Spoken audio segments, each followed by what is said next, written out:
From Russia of Love is one of the most popular and classic Bond films. Released in 1963, it was the follow-up to Dr. No. It had a lot to prove, given how successful that film was at setting up the Bond film series. From Russia of Love very much broadened the scale, feels much grander than Dr. No. Sean Connery returned as Bond in what is regarded as one of his finest performances, not just in the Bond series, but in his entire acting career. So, From Russia of Love set the bar pretty high. A year later came Goldfinger, a challenger to From Russia of Love's popularity. This film includes classic Bond characters such as Auric Goldfinger, Oddjob and Pussy Galore. It introduced the Aston Martin DB5, a car as iconic as 007 himself. Goldfinger introduces many key Bond elements such as the sense of humour that would become well established in the films to come. But out of these two unquestionable classics, which is best?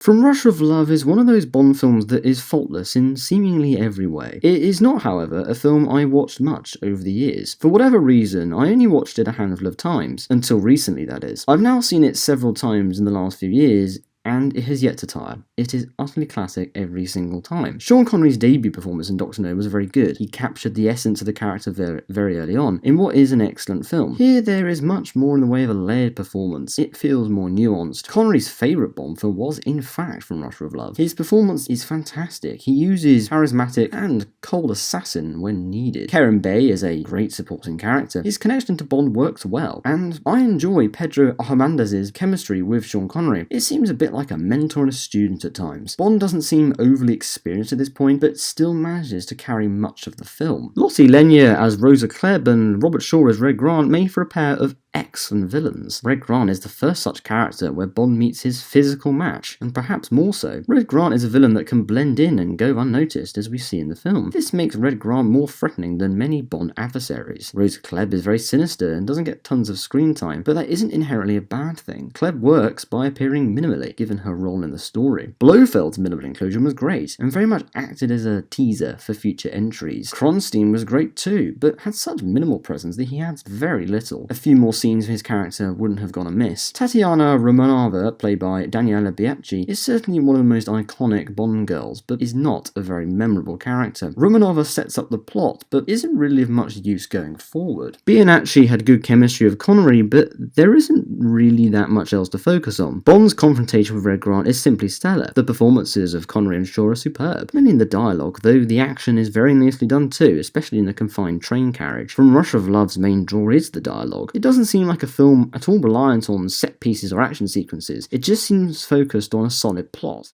Goldfinger is another very popular and excellent Bond film. It introduces a more classic Bond tone. Humour was certainly more apparent, and this continued for most Bond films for the next 30 or so years. Goldfinger is where the Bond formula clicks into place, and many elements are introduced here such as the DB5 and the silent but very strong henchman. Goldfinger was for many years the most popular Bond film. This changed in 1977 when The Spy Who Loved Me was released, and again in 1995 when GoldenEye arrived. But nearly 60 years since its release, it is still very popular. Connery's performance is great, but changed somewhat from the previous film. More humour and wit is in his delivery. For many people, this may be their favourite Connery Bond performance. Auric Goldfinger, voiced by Michael Collins and played physically by Gert Frober, remains an iconic villain, as does his henchman Oddjob, as played by Harold Takata. These two adversaries work very well in the film itself, and don't seem underused or overused. Pussy Galore, as played by Honor Blackman, was a superb Bond girl, and most certainly the best of the series from the first three films at least. Galore is more independently driven than Romanova, and has slightly better chemistry of Connery, although the script may have had some influence. And Bond's confrontation with Red Grant is utterly fantastic, but his clash with Oddjob doesn't quite reach those same heights. It's still broadly realistic, but is less claustrophobic, though the conclusion is pitch perfect. Bond also has a clash with Goldfinger on his plane, which, while good, does feel dated somewhat. Bond's final meeting with Rosa Klebb, on the other hand, is much more tense and seemingly unpredictable. The conclusion of From Russia of Love is much more satisfying than Goldfinger's. From Russia of Love is better paced. For a film that is light on action and heavy on dialogue, it flies by. It speaks volumes about just how good the film actually was. The film rarely drags, and when it does, it is not for long. The film is just about the right length. If it was much longer, things would start to get rather boring. Goldfinger is not poorly paced by any stretch, but for a period the film does lose some momentum, such as when Bond is imprisoned and can't really get up to much. From Russia of Love's pacing is much more consistent. Additionally, Bond is of more use in From Russia of Love, though for some stretches he he's merely observing Karen Bay. In Goldfinger, Bond makes for a terrific spy until he is repeatedly captured. Plot-wise, it is close. From Russia of Love is more Cold War-centric and feels more mature and grounded. Goldfinger is more outlandish, but that suits things well for the film. Goldfinger's plan involving Fort Knox is also superior to Spector's plan in From Russia of Love, so I'd say Goldfinger has the better plot.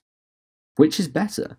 From Russia of Love or Goldfinger? Both are classics. Connery is the quintessential Bond in both these entries, but there can only be one winner. From Russia of Love is the better entry, but just barely. Its flaws are less obvious and don't affect the film's quality as much as Goldfinger's flaws do. The pacing in From Russia of Love is very good, and the whole film has a very classic feel. It has aged rather well considering its age. Goldfinger, while very good, doesn't seem as laser focused, and as mentioned, the pacing does drag somewhat. Of all the Bond comparisons I've done so far, this was by far the hardest. It will likely change. Ask me again in 10 months, and it could be Goldfinger, but for now, it's From Russia with Love.